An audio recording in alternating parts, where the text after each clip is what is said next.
might drop bombs like Hiroshima. Somebody said, look at LeakYou video. What the fuck is LeakYou? Is it like a site? What's LeakYou? LeakYou. Is it a YouTube channel? Oh, shit. Oh, all right, bet. Here we go.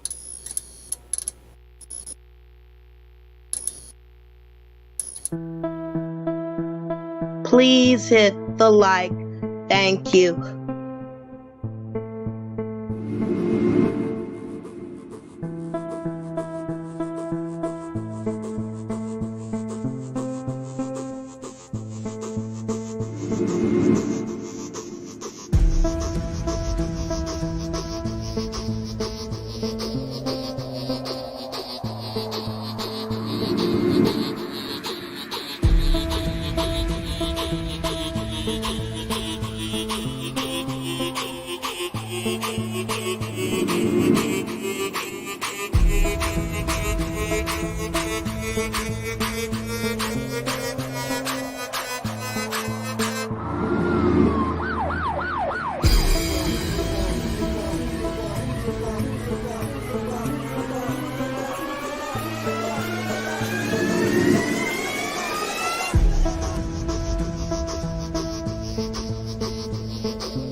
One, two, three, four.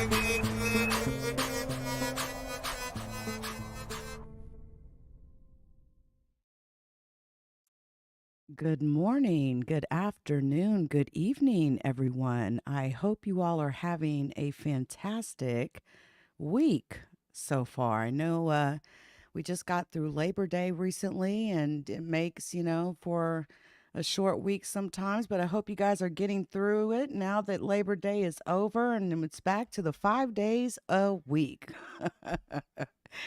I thanks to each and every one of you for being here. And let me kind of just explain how this is about to go. So, essentially, and shout out to everybody in the chat. I'm not going to call out anyone in the chat tonight, but just know that I do see your comments, and I do appreciate each and every one of you for being here. Now, tonight, I am going to be reading, we're going to start reading this in-depth report that was made by Hip Hop Stands with Survivors, the actual legitimate organization started by Layla Wills. And we want to read the report the in-depth report that she wrote concerning Afrika Bambaataa. And the way this is going to work is depending on, how long it goes, because I'm going to actually be reading this in audio form, right? It's possible that this may become a part 2, part 3, because it is a very in-depth report. It's 30 pages long. And, I want to make sure I don't overload people as well. But the reason why I think this is important to review this is a couple of reasons. Number one, for one, I want my audience to be aware of this report.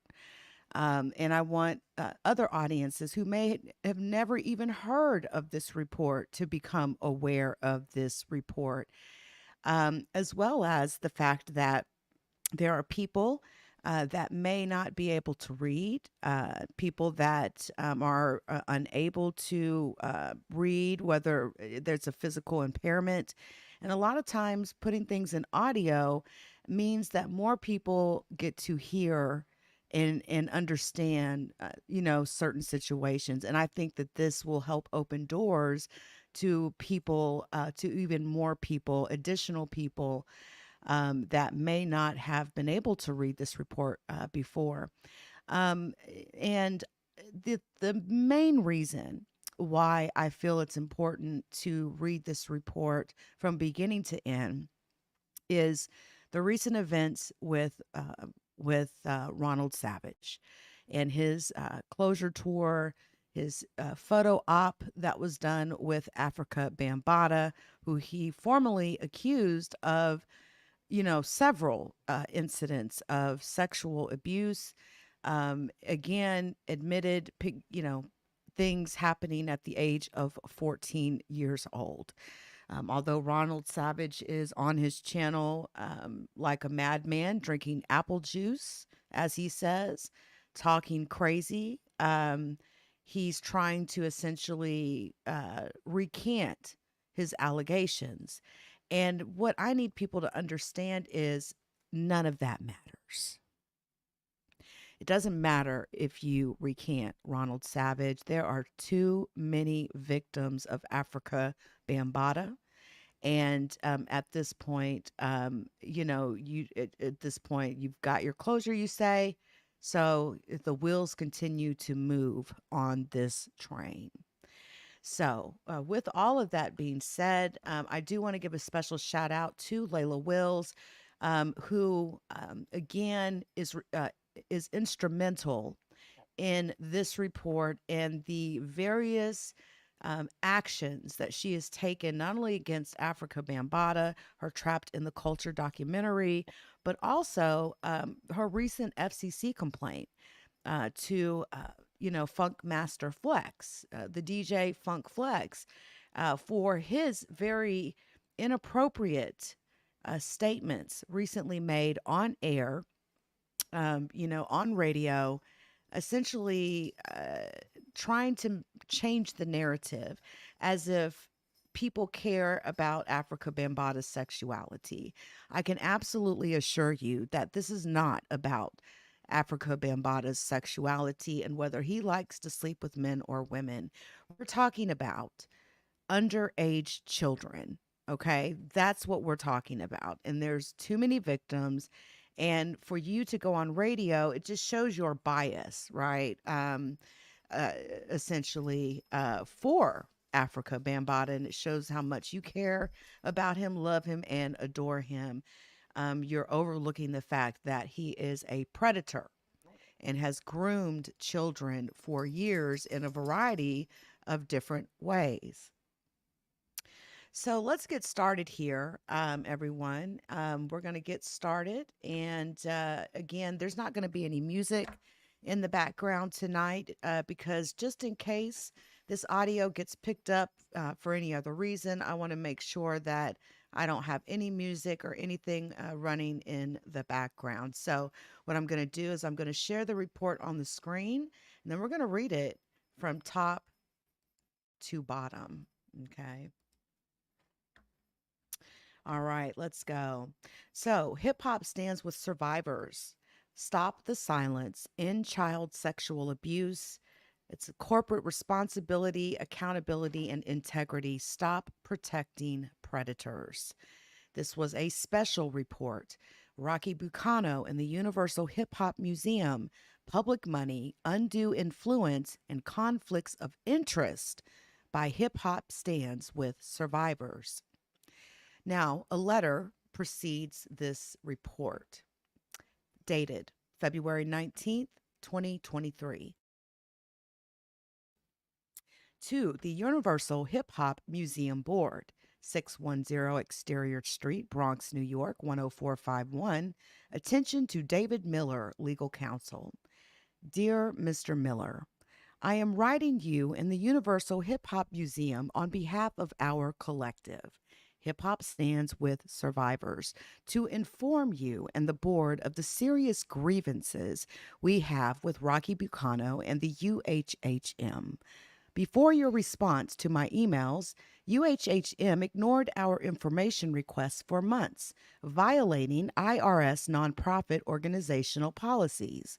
Our group was days away from a press conference and demonstration at City Hall to protest Mayor Adams and Senator Schumer's designation of millions of more public dollars to Rocky Bucano and the UHHM.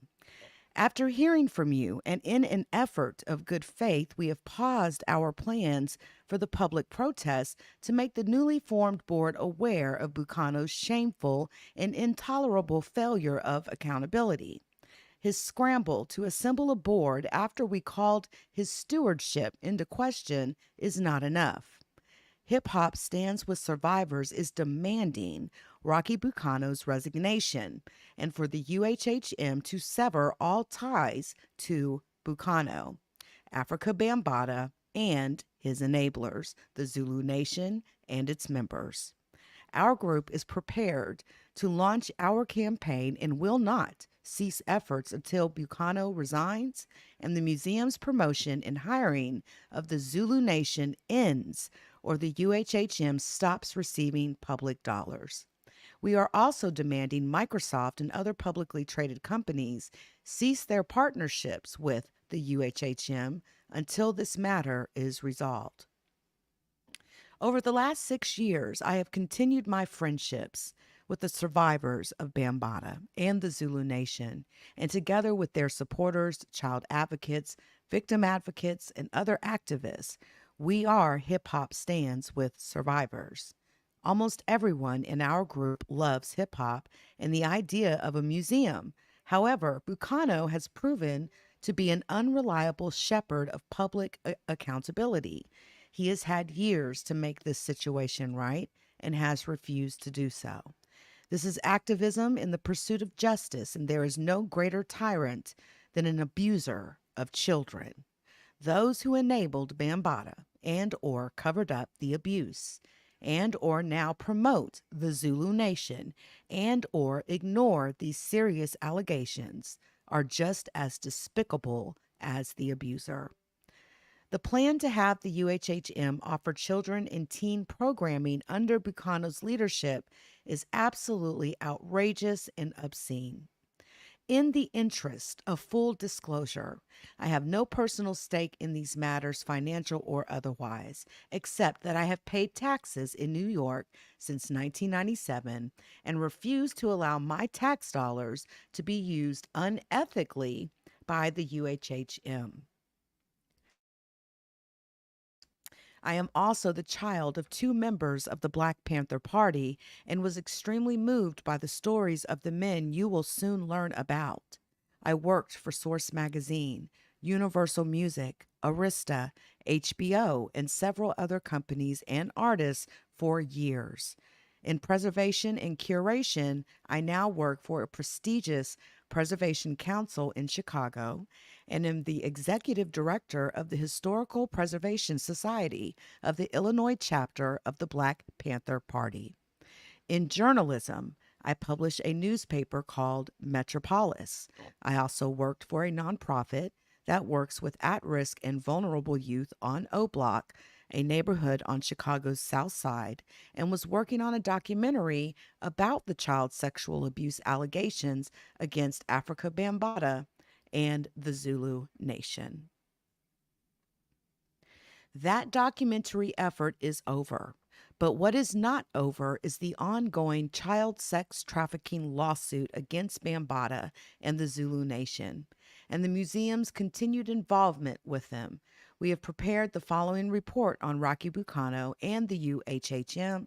While some things may seem unrelated, they are necessary to show the full picture and that Rocky Bucano's ties to Bambaataa and the Zulu Nation are unbreakable and irreversible. We expect his resignation or for the board to vote him out of the museum's leadership and for the museum to sever all ties with Bucano, Bambaataa, and the Zulu Nation. Thank you for your attention to this matter. We look forward to its swift resolution. Signed, Layla Wills. Now, the table of contents. And we're going to touch on all of these topics, which you can see the table of contents here. And we're going to start with the first one, undue influence and conflicts of interest.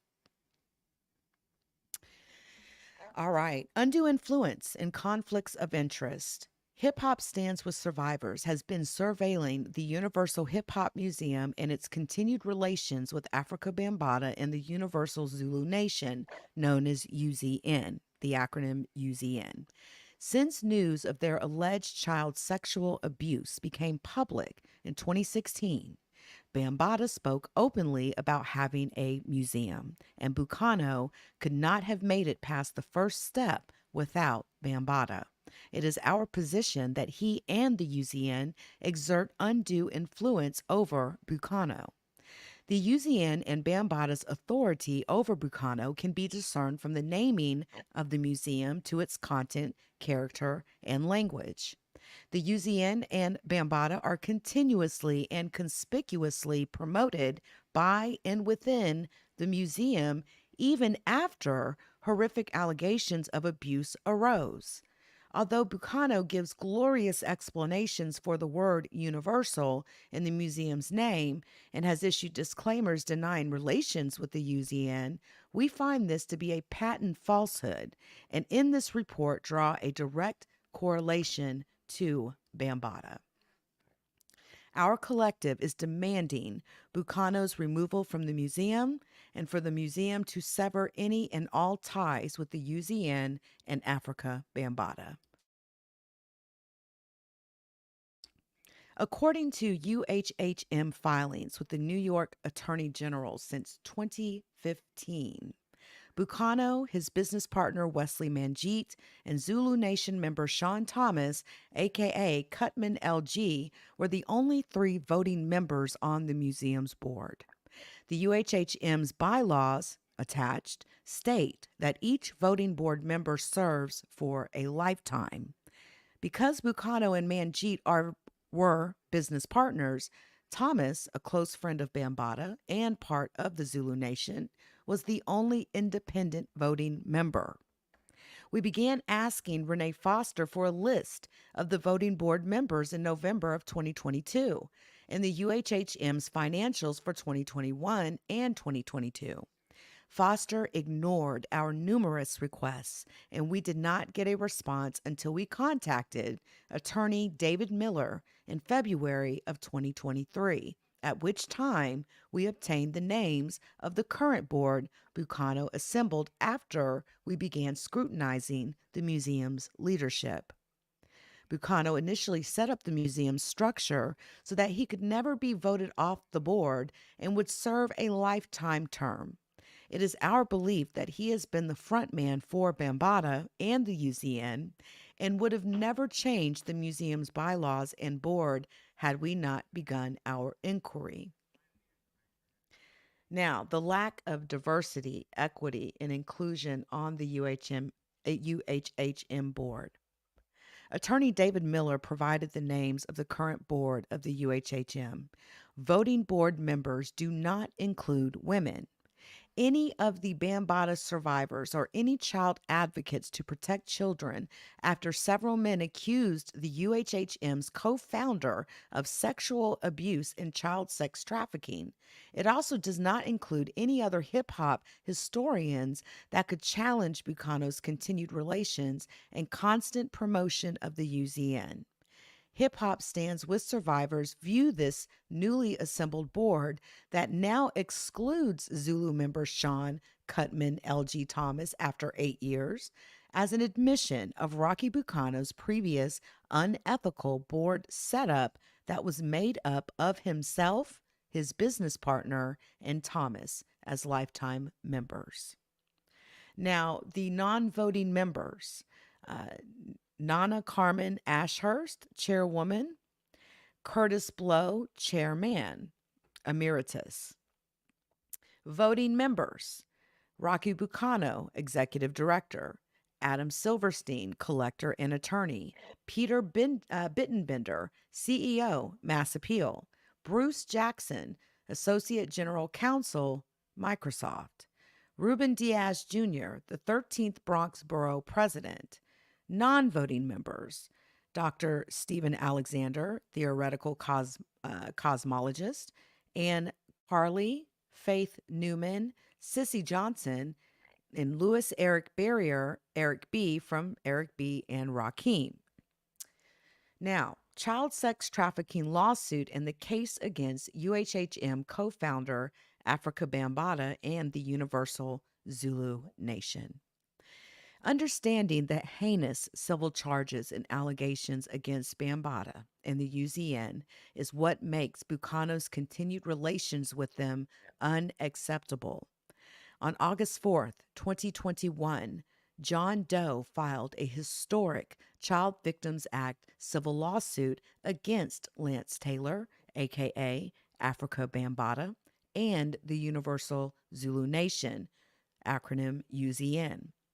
The anonymous plaintiff is keeping his identity secret out of an abundance of caution after another person who spoke out was murdered.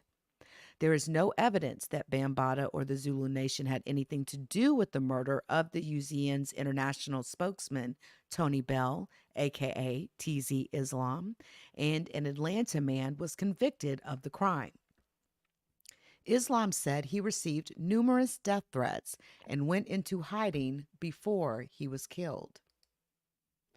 In the John Doe case, Bambaataa, the UZN, nor any legal representative responded to court summons during the 17-month-long child sex trafficking lawsuit, which is waiting on the judge to issue a final verdict. Several men were prepared to face Bambaataa in court to offer testimony of their own abuse, and the allegations span several decades from the 70s through the 2000s. Because Bambaataa and the UZN failed to appear and did not bother to defend themselves nor participate in the case, no trial took place, and the names of possible enablers were not aired out in public. The criminal statute of limitations for the state of New York has run out. However, as in the R. Kelly case, federal prosecutors could apply federal statutes if the alleged crimes qualify. Kelly was convicted of racketeering on allegations that date back to 1991, the same year Bambaataa began abusing John Doe. Bambaataa had been difficult to track down since he vacated his last known address in Teaneck, New Jersey, at now deceased Kenny Snyder's home. Snyder, known as Zulu King Yoda, was a Bambaataa loyalist to the end. Judge Alexander Tisch denied Ortega's request to serve the motion for default judgment via publication to the elusive Bambaataa because Bambaataa gave up the right to be notified after being non-responsive for a year. The default guilty verdict is expected against Lance Taylor, aka Afrika Bambaataa, the Universal Zulu Nation, and XYZ Corp. Presumably, the latter is Nubian Productions, a company run by Bambaataa's longtime manager and roommate Billy Ahmed Henderson. Nubian Productions is on several flyers. The Universal Hip Hop Museum acquired, and Henderson is another longtime friend of Rocky Bucano. Now, attorney Hugo Ortega filed the case under the jurisdiction of the Bronx Supreme Court because of the amount of monetary damages John Doe is seeking. Ortega, who represents John Doe, has not made the recompense public, but it exceeds the jurisdiction of all lower courts. If John Doe can squeeze money out of the disgraced and self-proclaimed god of universal hip-hop culture remains to be seen. The Amun-Ra, god of universal hip-hop culture, uses several aliases and has had over 6 years to potentially hide his assets under a declaration of sovereignty and other means.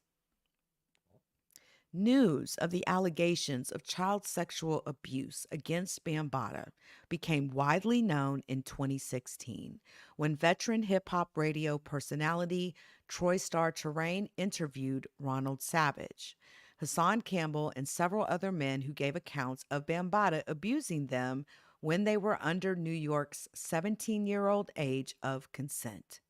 Savage has since said he pretended to be older than he was and cleared Bambaataa and the Zulu Nation of any wrongdoing. He is seeking a meeting with Bambaataa and also a feature in the Universal Hip Hop Museum that Bambaataa co-founded. The Child Victims Act, 1-year look-back window, allowed adult survivors over 22 years old to sue perpetrators where the statute of limitations had run out. On August 4th, 2021, 10 days before the deadline, John Doe filed the lawsuit that alleged Bambaataa not only repeatedly sexually abused him, but trafficked him to other men for money, beginning at the age of 12.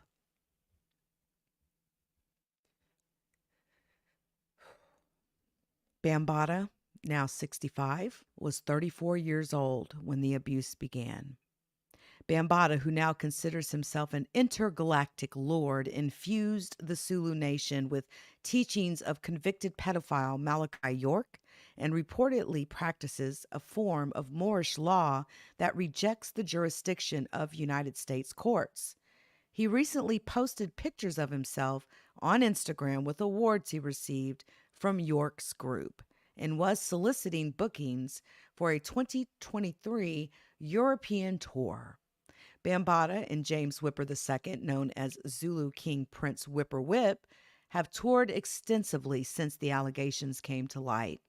In 2004, Malachi York, like R. Kelly, was convicted of racketeering and the Mann Act for the illegal transport of minors for sexual purposes.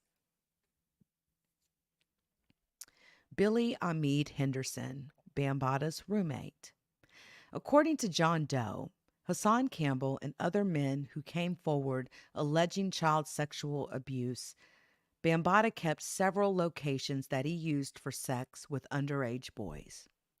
One of those locations was an apartment at 1609 East 174th Street in Bronx River Public Housing. The apartment doubled as Zulu Nation headquarters and the office of Nubian Productions run by Henderson. Bambaataa used the address as late as 2017 in his trademark paperwork. The purposes of his trademarked name include religious services. Henderson's bedroom shared a wall with Bambaataa's. One moment, you all.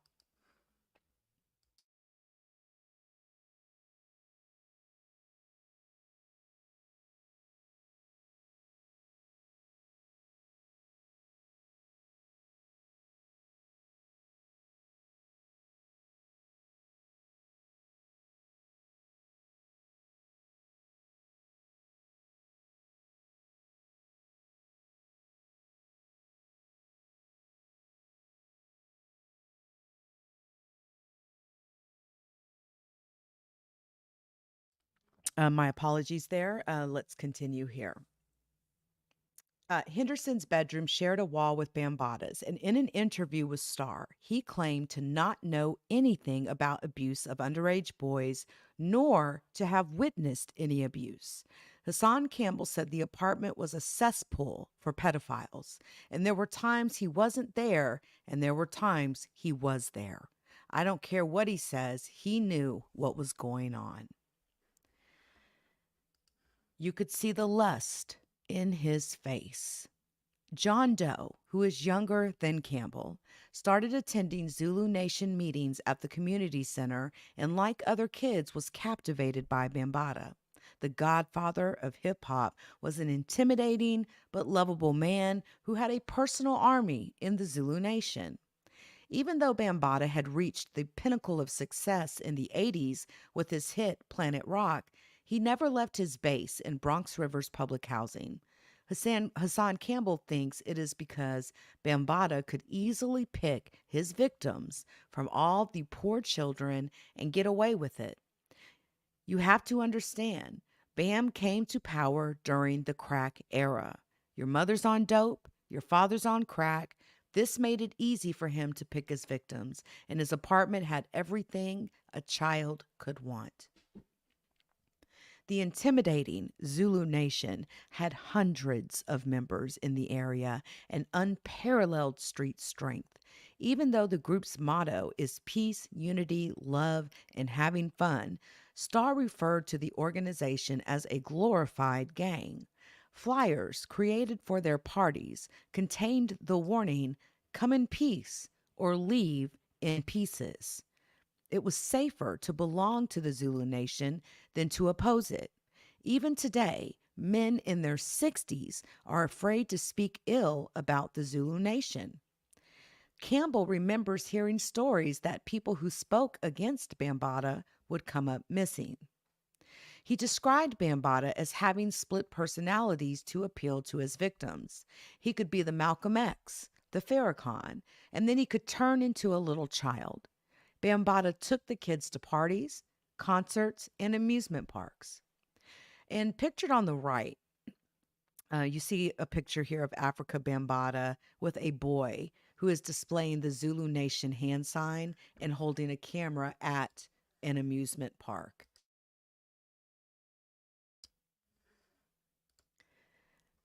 The hip hop world created an underground economy for poor kids like John Doe. The parties, the flyers, graffiti jackets, rapping and beatboxing on corners, selling tapes and doing security were all ways poor kids could make money.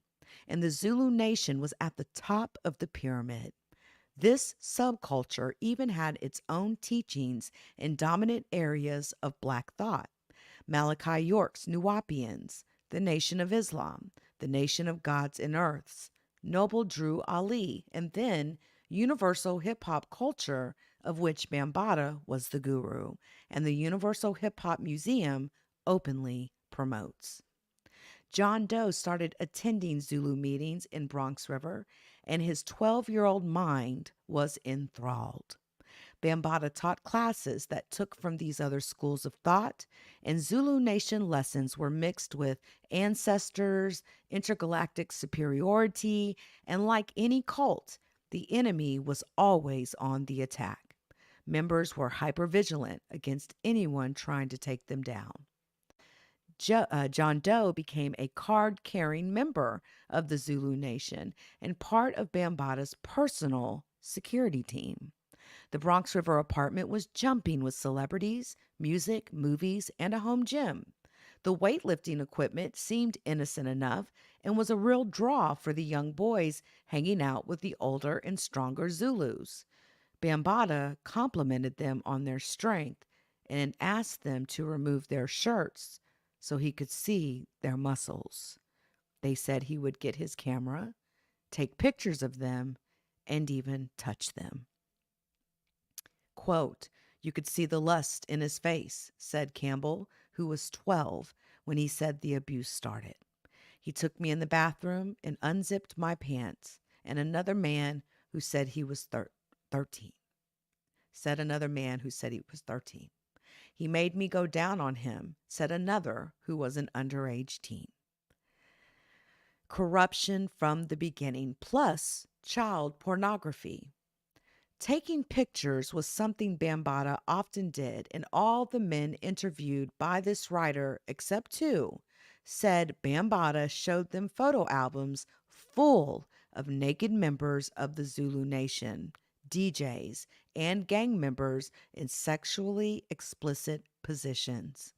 These photo books, survivors say, also contained underage boys through the years at different stages of development.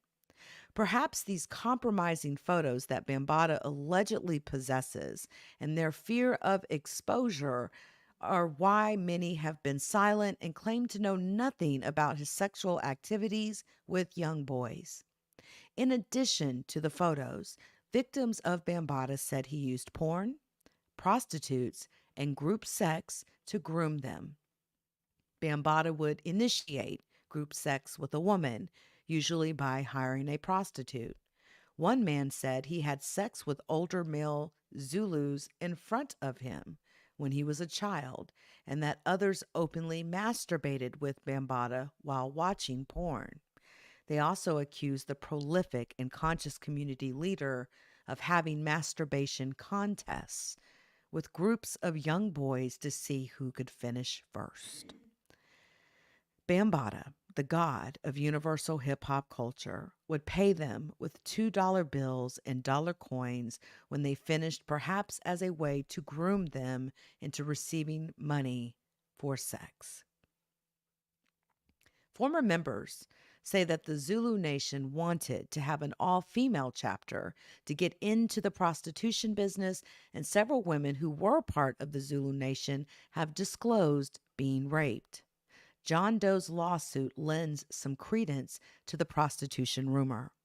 The Zulu Nation front provided enough cover for Bambaataa to take 12-year-old John Doe to the apartments of other adult men. The men at these locations paid Bambaataa cash for their chance to take advantage of the boy. By 1994, hip-hop was dominating the music scene. The Zulu Nation grew exponentially worldwide and became the universal Zulu Nation. And in 1995, then Mayor Rudolph Giuliani kicked Bambaataa and the Zulu Nation out of Bronx River after residents complained of being held hostage by the group and reported crime and violence the group was committing. Through the years, Zulus were arrested for shootings, robberies, and 2 members of Soul Sonic Force, Bambaataa's group, were arrested for a 1979 bank holdup. The cops recognized them while watching the movie Beat Street. Now, the survivors and the public are supposed to feed into the delusional history purported by the UZN and UHHM and allow public dollars to promote them and fund programs for children. And you can see here a news article by the New York Times, the Metro section, when Afrika Bambaataa was kicked out of the Bronx. And you can see that, news article there as part of this report. Now, overcome the negative with the positive. Afrika Bambaataa. The public face of the Zulu Nation outside of the Bronx was that of a righteous organization, and Bambaataa was well respected. Many considered him a genuine, principled leader and do-gooder. He bought poor people's groceries and helped anyone who needed it. Former international spokesman TZ Islam said he helped create the smoke and mirrors facade of the group. Islam says he was responsible with a few others for the iconic photo of Grandmaster Flash, Kool Herc, and Bambaataa on the cover of Source magazine. There were photos with other people in that shoot, but the one chosen for the cover solidified Bambaataa in the public's eye as a founding father of hip-hop. The Zulu Nation attracted thousands of members worldwide, and new chapters crossed continents, all promoting hip-hop as a lifestyle. These younger chapters began executing the supposed mission of the Hip Hop Awareness Group, educational programs for their local youth, teaching children the elements of hip hop, violence prevention, community service, offering employment resources, and food to the poor. The Zulu Nation even had a youth services department. It would be these chapters that the elder officials used as the face of the Zulu Nation. They were examples of the good work the organization was doing, but in Bronx River, the residents said the Zulu Nation had been a violent gang for years. And Islam said the Zulu Nation operated like a gang until 1996. What do sovereigns do with the money?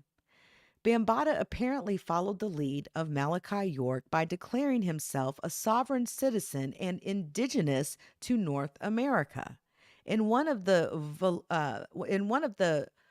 voluminous court documents written by York or his lawyers since his incarceration, in one of the voluminous court documents written by York or his lawyers since his incarceration, he states his identity.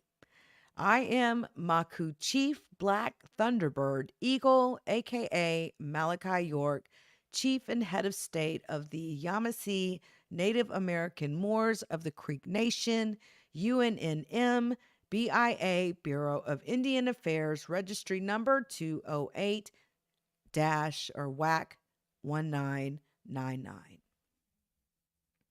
Bambaataa joined a Philadelphia-based group that specialized in the Moorish principle of sovereignty, independence of United States jurisdiction by declaring to be a Native American whose ancestors were not a part of the transatlantic slave trade. Perhaps Bambaataa either filed paperwork with the U.S. government's Bureau of Indian Affairs designating the Zulu Nation as a Native American tribe, or the Zulu Nation could be on the rolls of York's group. Bambaataa reportedly has a sovereign ID, driver's license, and passport, and the bottom of Zulu Nation ID card says, protected by international treaties.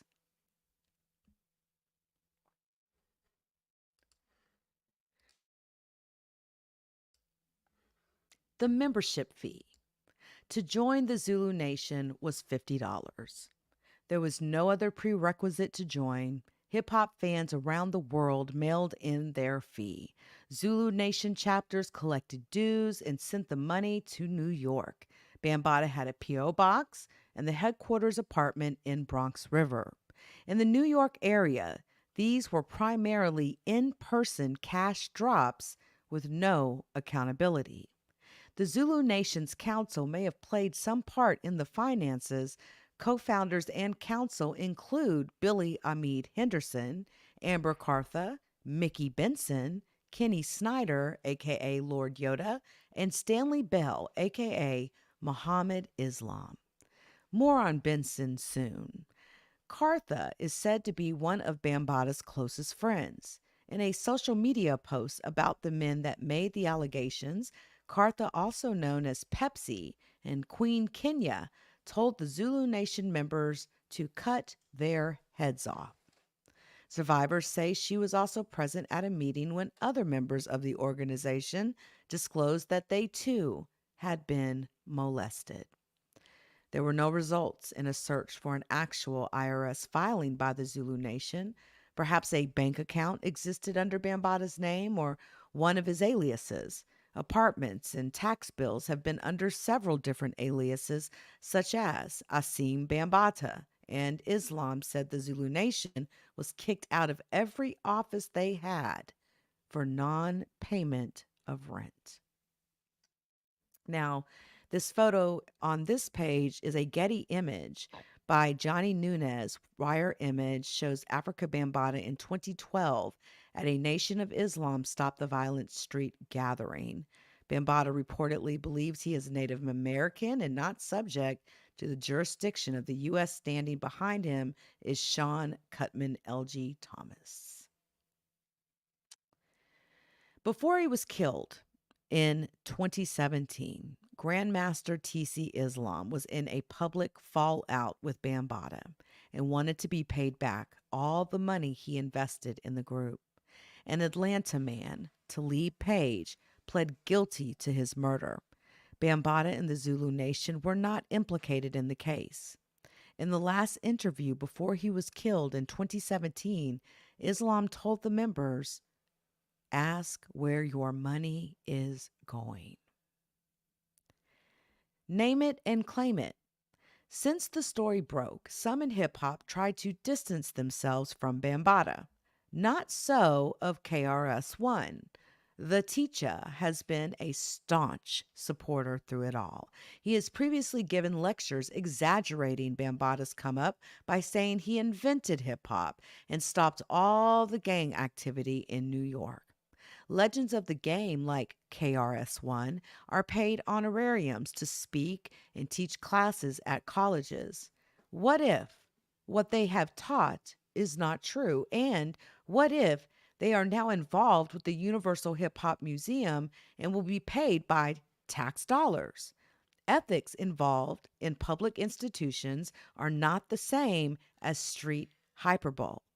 With the John Doe case, a lot of eyes are on the museum, its historians, its historical claims, and its money. The Hoe Avenue Peace Meeting in December of 1971 was the catalyst of a peace treaty among the gangs in New York. A member of the Black Panther Party visited the Ghetto Brothers, and the gang shifted its consciousness. "We are no longer a gang. We are a family," said one of the Melendez brothers at the meeting. Gang leaders became DJs. Throwdowns became block parties. Cool DJ D and other leaders of the Black Spades did the same. Bambaataa, as a young Spade, reported to D, the head of the Black Spades. Bam Bam was at the Hoe Avenue meeting and agreed to the treaty. 20 months later, on August 11th, 1973, Kool Herc extended the break of a record at his sister's party. Before this infamous party, DJs played James Brown songs that were already like extended breaks in their entirety. "Give It Up," "Turn It Loose" got the dancers on the floor because it had less singing and more beats.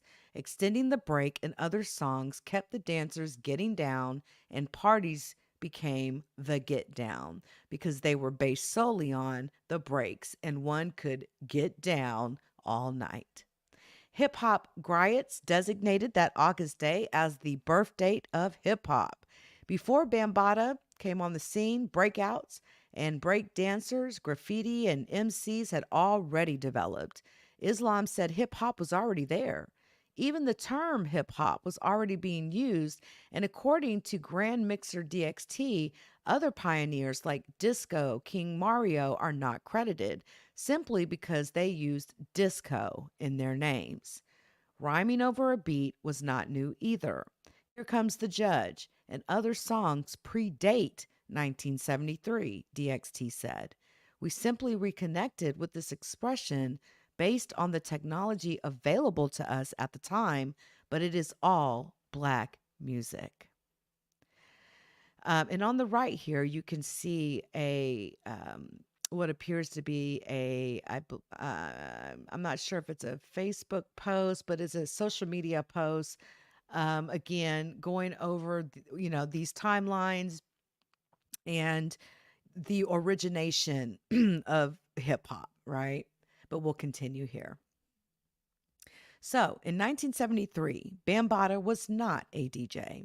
He did not have an organization, and the Zulu Nation did not exist. Yet, Bukano and the UHHM continued to perpetuate this 1973 falsehood, just like the Zulu Nation, hijacking the true history that belongs to Kool Herc. Teenage Bambaataa wanted to get in on the party action. He learned how to DJ, started doing his own parties. He borrowed Disco King Mario's equipment to throw his first one. In the Facebook post pictured above, Todd Williams, known as Raheem from Grandmaster Flash and the Furious Five, said the Zulu Nation did not exist until late 1976 or early 1977. DXT confirms that Todd Williams is correct. Bambaataa had an organization in 1976, not before, and definitely not in 1973. In 1976, Bambaataa, 17, had a following in Bronx River and recruited younger boys from middle school, including Lord Sharif, Bambaataa's longtime bodyguard, who also confirms Williams' timeline by visiting their schoolyards. Now, that gang activity subsided, there were also plenty of criminals with nothing to do. Street guys already knew Bambaataa from the Black Spades. He served as a war counselor after Franklin, the main one, quit.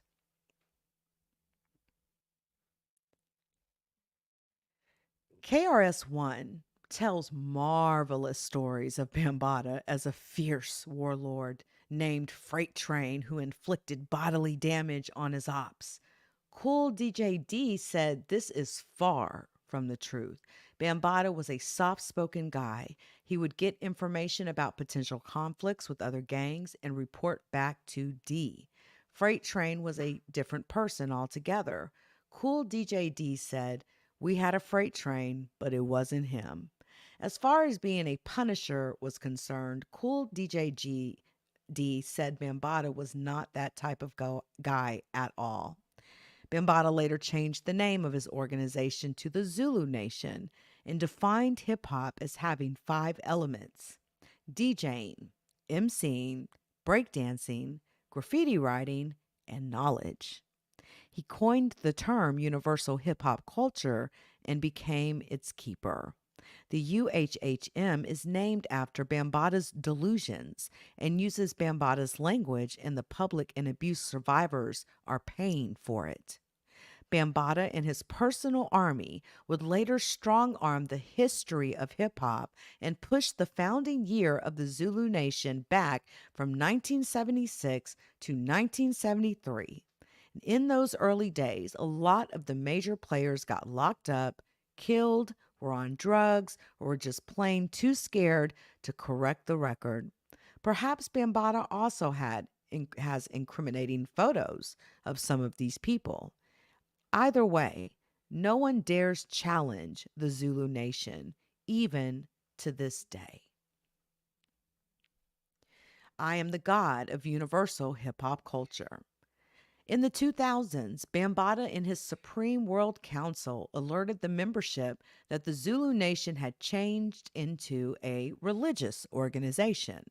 By then, he had developed a long-standing personal relationship with Malachi York and was a devoted follower.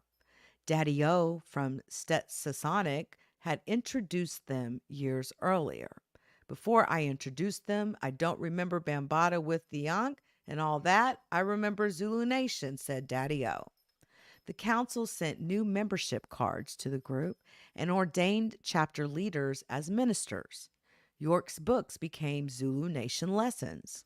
Islam surmised this change was a way for Bambaata to hide his money, and the Zulu Nation morphed from a hip-hop awareness group into a religious cult. Bambaata became God, and Malachi York's theories became the primary anchor. York taught he was an intergalactic being in communication with aliens across several galaxies, and his knowledge was the ancient knowledge of the gods. Bambaata was always into UFOs and thought Lucifer and Big Brother were watching him through his VCR. Some of his accusers say he used tape to block their view. York spent a lot of time talking and teaching his convoluted theories, especially on the purported ancient rituals of Kemet and Nubia. Bambaata adorned himself in the garb of Malachi York's group and publicly announced his name as the Amun-Ra of universal hip-hop culture. The Amun-Ra and his nation were not the only ones in hip-hop involved with York.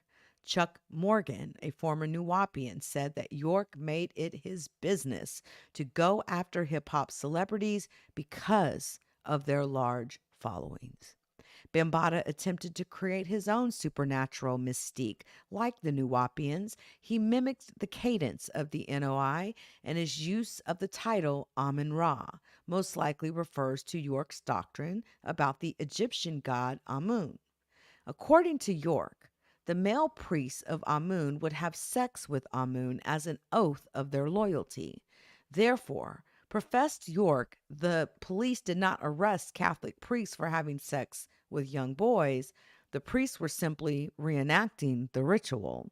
Only those in power and those with higher knowledge, like him, understood this. Now, notice the photo here on this page with the caption as follows: Afrika Bambaataa displaying his complete conversion into Amun-Ra during the 2006 VH1 Hip Hop Honors Show at Hammerstein Ballroom in New York City, New York. In conversations with past and current members of the Zulu Nation, York's language and teachings are still heard. Words like factology, overstanding, and the popular use of Nubian all emanated from York.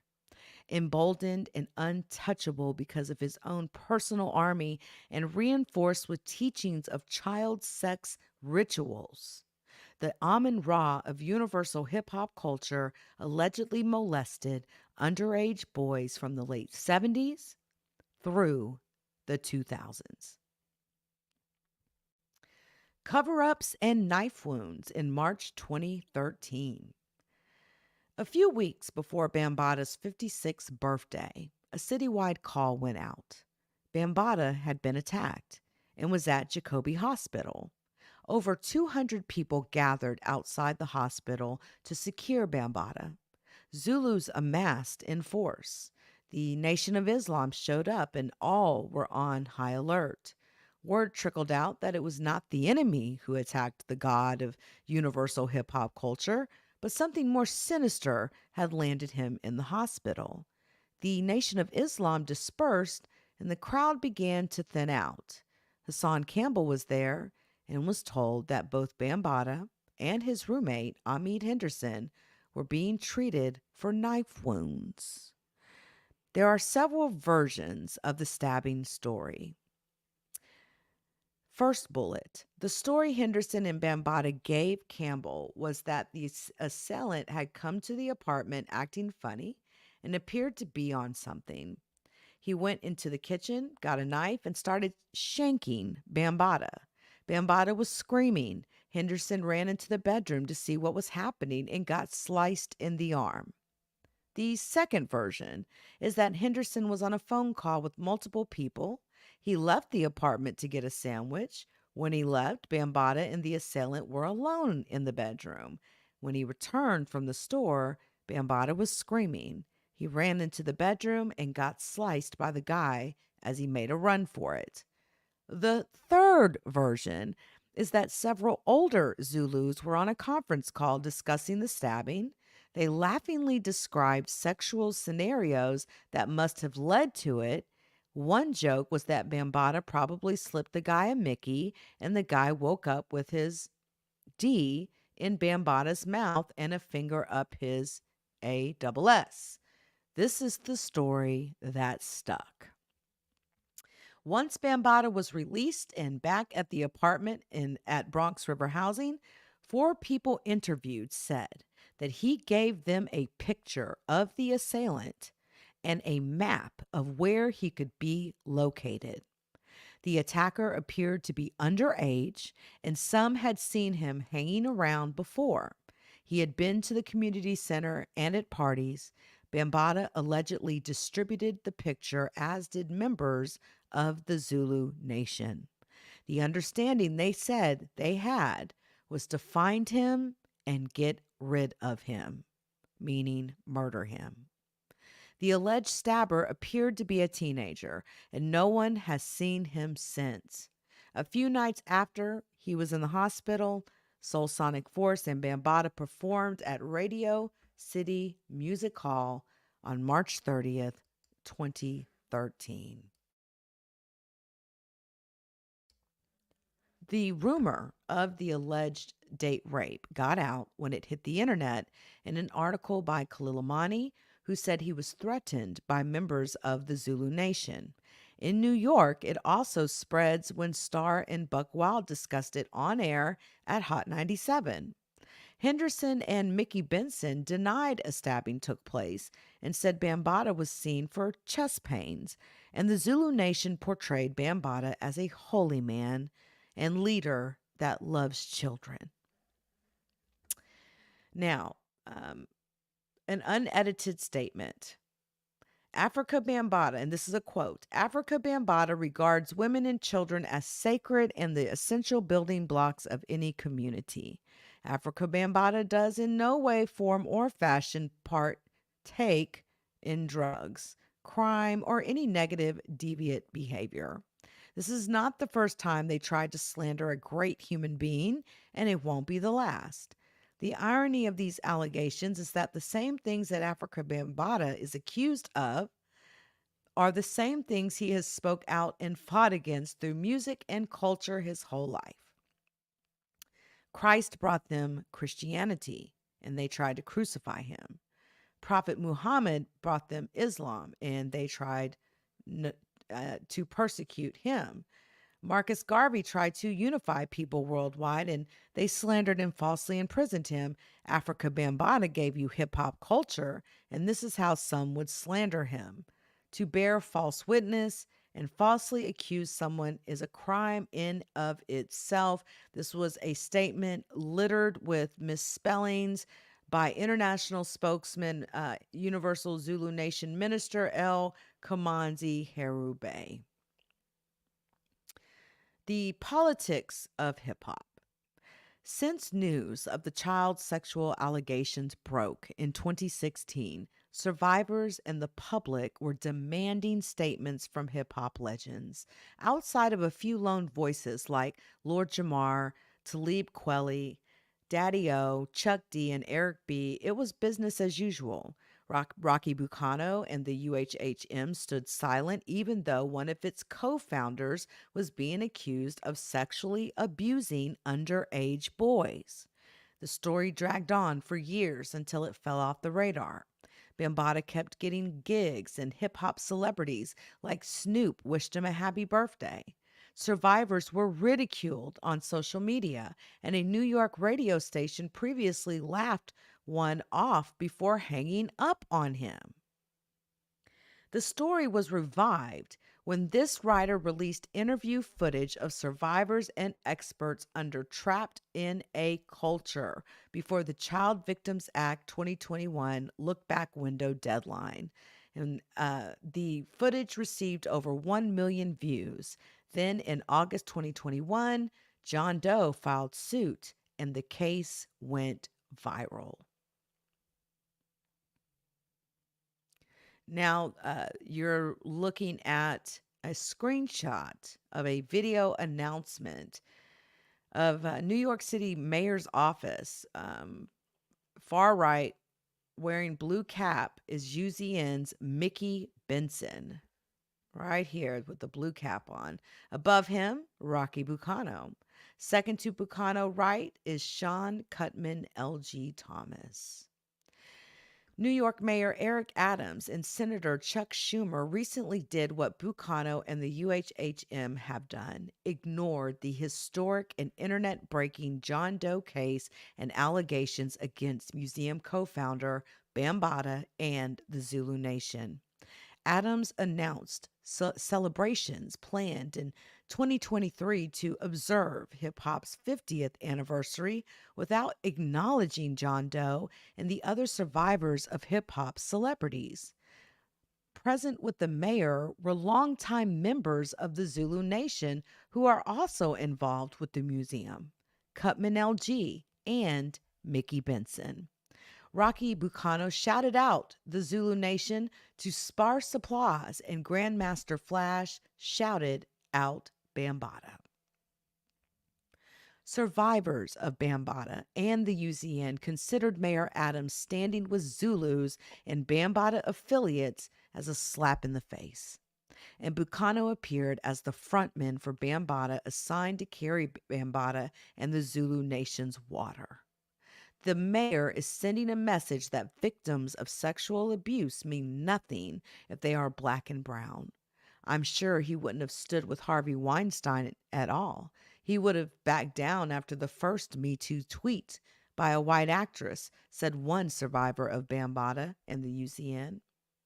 Adams also stood with Russell Simmons, to the chagrin of Drew Dixon and the other black women who accused Simmons of sexual assault.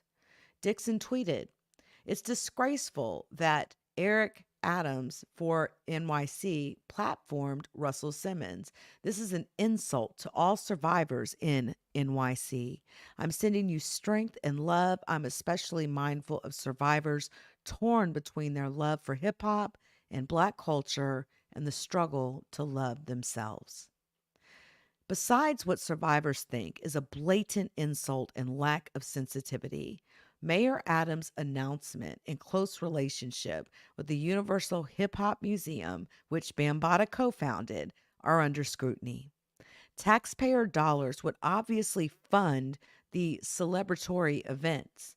Taxpayers also absorb the financial burdens that nonprofits do not incur because of their supposed work to benefit the public. The Universal Hip Hop Museum is slated to receive or has received $9.75 million in taxpayer funds. Rocky Bucano is the co-founder, executive director, chairman of the board, and president of the museum. The collective, Hip Hop Stands with Survivors, supporters of John Doe, and the men who came forward are in favor of a hip hop museum, but someone else has to run it. Bucano has deep-rooted relationships with Bambaataa and the Zulu Nation, and his personal loyalties have demonstrated that he is incapable of ousting the Zulus from the museum, and he should not be the shepherd of public funds. To date, Bucano has not addressed the allegations nor condemned Bambaataa, the Zulu Nation, and alleged enablers. It was proven in the cases of R. Kelly, Jeffrey Epstein, and the Catholic Church that sexual crimes that were committed continuously and over long periods of time could not have happened without the aids of enablers.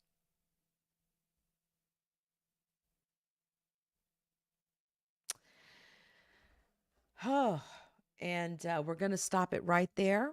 We're going to stop it right there. And this is part one. And we will do a part two. And we'll do the rest of it. So as far as I'm concerned, this is going to be 2 parts. And I will be doing part 2 tomorrow.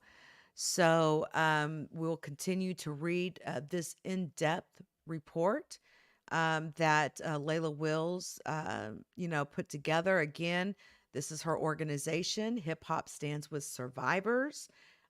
She is the legitimate official chief and owner of this organization. I know, that there's individuals that are trying to usurp it for their own gain, for their own sick reasons. The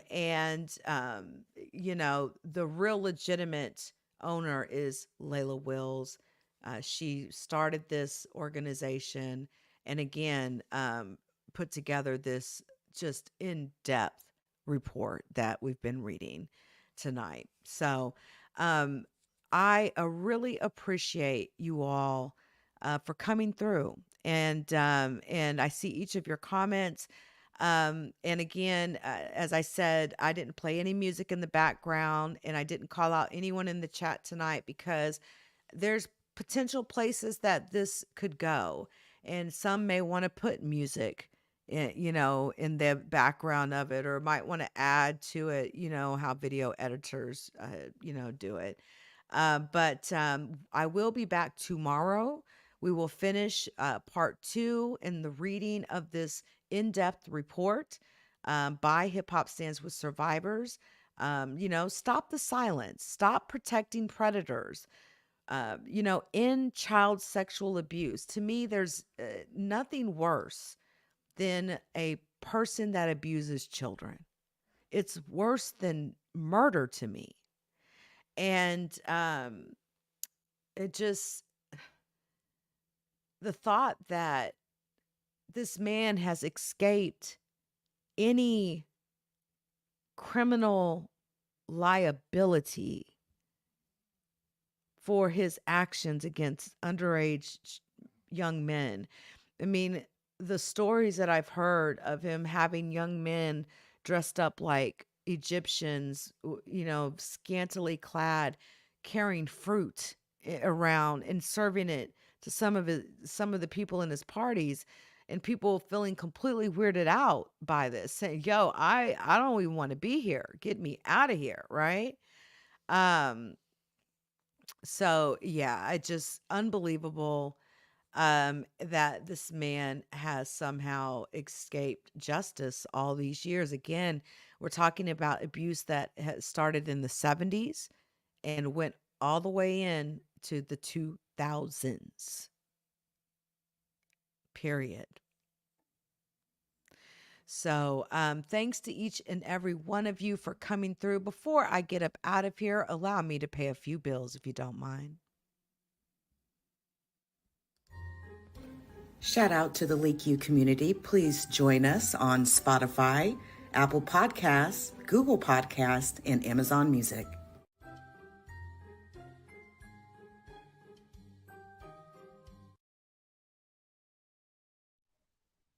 Please hit the like. Thank you.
All right. And again, shout out to each and every one of you that came through.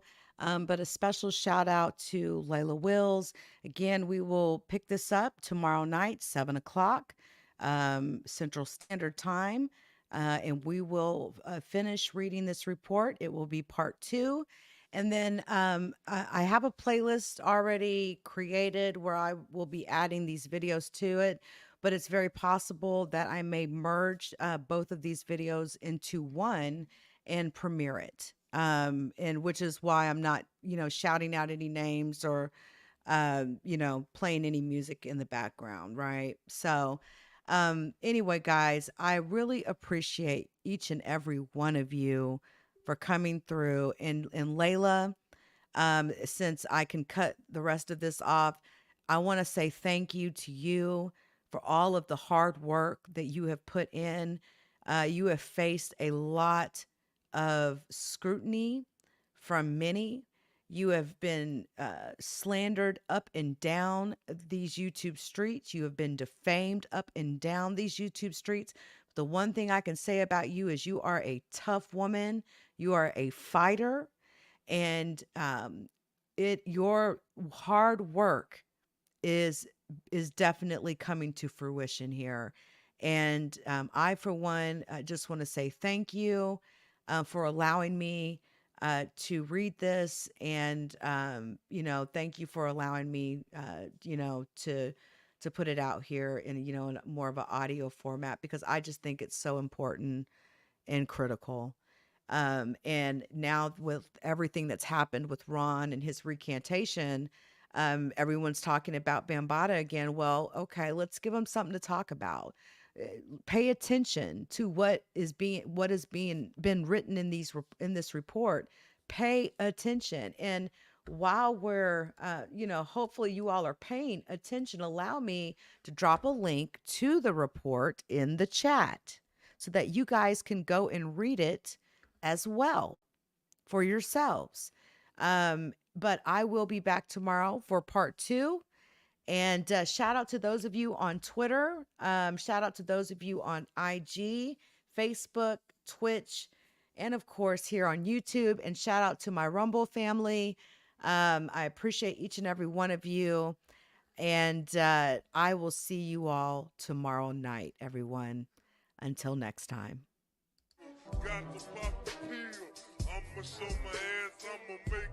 The judgment sentence that you are an asshole.